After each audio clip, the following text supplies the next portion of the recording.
O deputado Marcel Van Hatten divulgou pelas redes sociais entrevista que concedeu ao presidente do CPEC americano, Matt Schlapp, para denunciar os abusos de autoridade e violações de direitos humanos que vêm ocorrendo no Brasil nos inquéritos políticos do ministro Alexandre de Moraes e do judiciário controlado por ele.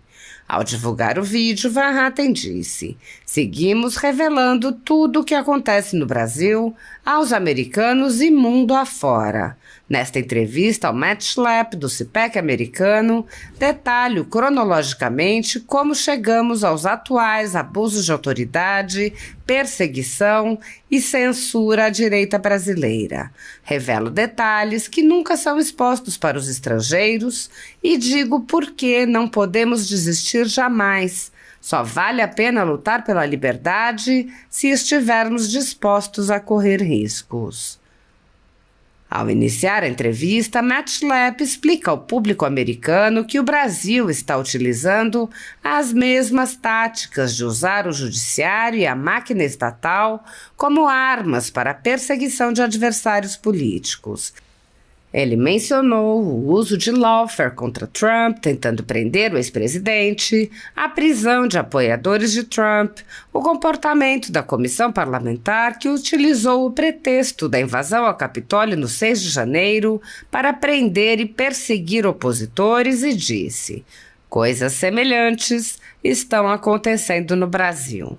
Schlapp elogiou a coragem de Van Hatten de ir ao exterior para denunciar, apontando: "Precisa de muita coragem para fazer essa viagem aos Estados Unidos, já que suas posições políticas são consideradas inaceitáveis com esse terrível novo presidente do Brasil e seu capataz na Suprema Corte." Marcel Van Hatten explicou: "Estamos sendo acusados de sermos antidemocráticos. É o que eles dizem, que a democracia está ameaçada, mas são eles que estão realmente não só ameaçando, mas destruindo a democracia no Brasil.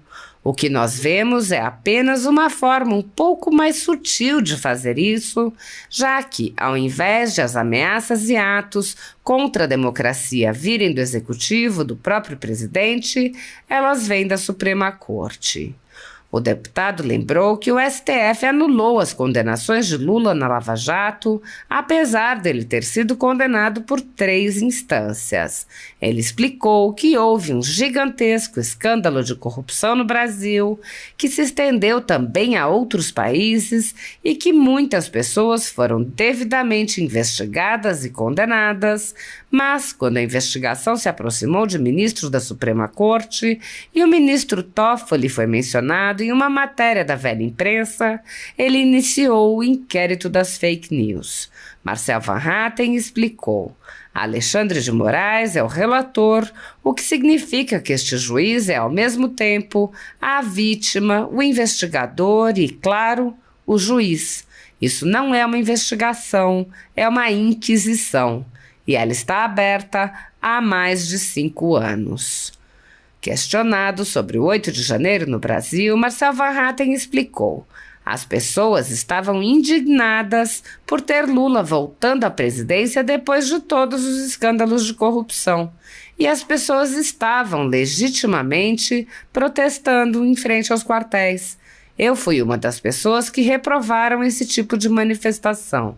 Eu disse que essas pessoas deveriam protestar em frente ao Congresso, pedindo aos senadores e legisladores como nós que agissem contra os abusos de poder e de autoridade da Suprema Corte. No entanto, as pessoas optaram por esse tipo de protesto e nós temos que respeitar essa decisão."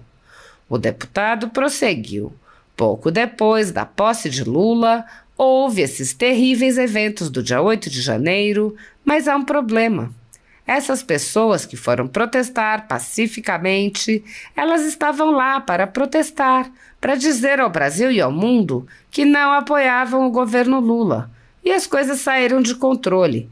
Claro que criticamos os que vandalizaram e quebraram coisas, mas, por outro lado, o governo não fez nada para evitar os atos. O governo tinha sido alertado mais de 40 vezes." Matt Schlapp Comparou com o 6 de janeiro americano, lembrando que ali também houve alertas e recusas de reforço, apontando: é como se eles quisessem que a invasão acontecesse para poderem dizer que essas pessoas são violentas e perigosas.